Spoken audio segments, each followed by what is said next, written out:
கருணாநிதி தலைமையில் இருந்த திமுகவும் சரி, தற்போது ஸ்டாலின் தலைமையில் இருக்கும் திமுகவும் சரி, ஒரு தேர்தலில் கூட தனித்து நின்று வெற்றி பெற்றதாக தமிழ்நாட்டு வரலாற்றிலேயே இல்லை.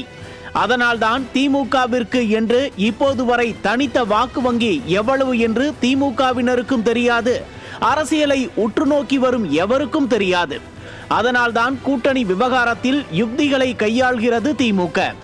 அந்த கூட்டணி கட்சிகளிடம் தன்னை சரண்டர் செய்து கொண்டு அவர்களுக்கு தேவையான பெட்டிகளை கொடுத்து அவர்களை தங்களுடனேயே வைத்துக் கொள்வது.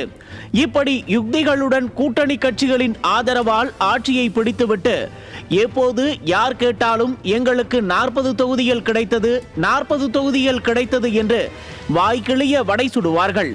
ஆனால் அது கூட்டணி கட்சிகளின் ஆசீர்வாதத்தால் தான் என்பதை மட்டும் மூடி மறைத்து விடுவார்கள். அதனால்தான் காங்கிரஸ் கட்சி தற்போது தன் பேரத்தை தொடங்கிவிட்டது.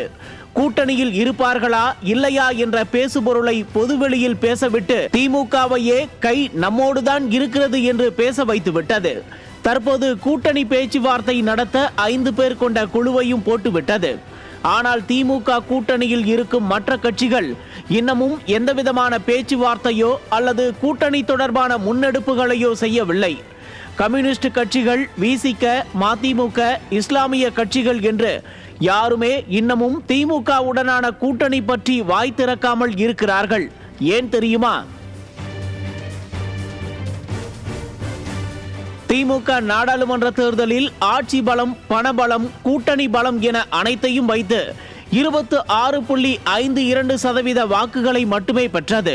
அதிமுக ஆட்சியில் இல்லாமல் இருந்தாலும் கூட 2019 விட 2024 நடந்த நாடாளுமன்ற தேர்தலில் கூடுதல் வாக்குகள் பெற்றது.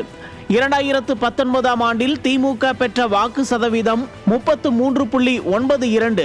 ஆனால் 2024 ஆண்டு நடந்த நாடாளுமன்ற தேர்தலில் திமுக பெற்ற வாக்கு சதவீதம் 26.52%. அதாவது திமுக 7% வாக்குகள் குறைவாக பெற்றுள்ளது. திமுகவின் வாக்கு வங்கி குறைந்து விட்டது. அதிமுகவின் வாக்கு வங்கி அதிகரித்துக் கொண்டேதான் செல்கிறது. பொதுவாகவே நாடாளுமன்ற தேர்தலை விட சட்டமன்ற தேர்தலில் திமுகவை விட அதிமுக அதிக வாக்கு வங்கியை வைத்திருக்கும் என்பதுதான் கடந்த கால வரலாறு. இதுவும் எடப்பாடியாரின் சுற்றுப்பயணம், திமுகவின் கொள்ளை ஆட்சி, கரூர் சம்பவம், திமுகவை வீழ்த்த அதிமுகவுடன் கைகோர்த்த கூட்டணி மற்றும் கை கோர்க்க போகும் கூட்டணி என்று அரசியல் களம் அதிமுகவுக்கே சாதகமாக இருக்கிறது. இதையெல்லாம் யோசித்துதான் திமுகவின் கூட்டணி கட்சிகள் இதுவரை முன்னெடுப்புகளை செய்யாமல் அமைதி காக்கின்றனவோ என்ற சந்தேகம் எழுகிறது.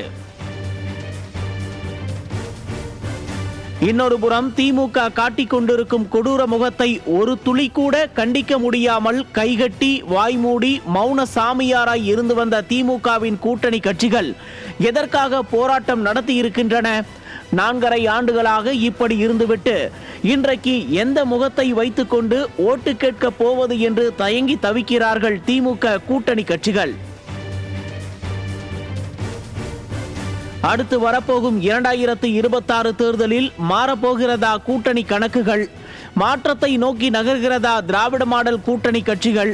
திமுக கூட்டணி தொடர்ந்து விமர்சனங்களை எதிர்கொள்வது ஏன்? கூட்டணி பேச்சுவார்த்தைக்காக காங்கிரஸ் இவ்வளவு சீக்கிரம் முன்னெடுத்தது ஏன்?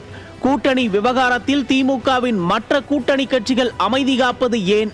திமுக கூட்டணி கட்சிகளின் அமைதி சொல்லும் செய்தி என்ன என்பன போன்ற பல்வேறு கேள்விகளுக்கு விடை தேடுகிறது இன்றைய நியூஸ் ஜே உரிமை குரல் நிகழ்ச்சி.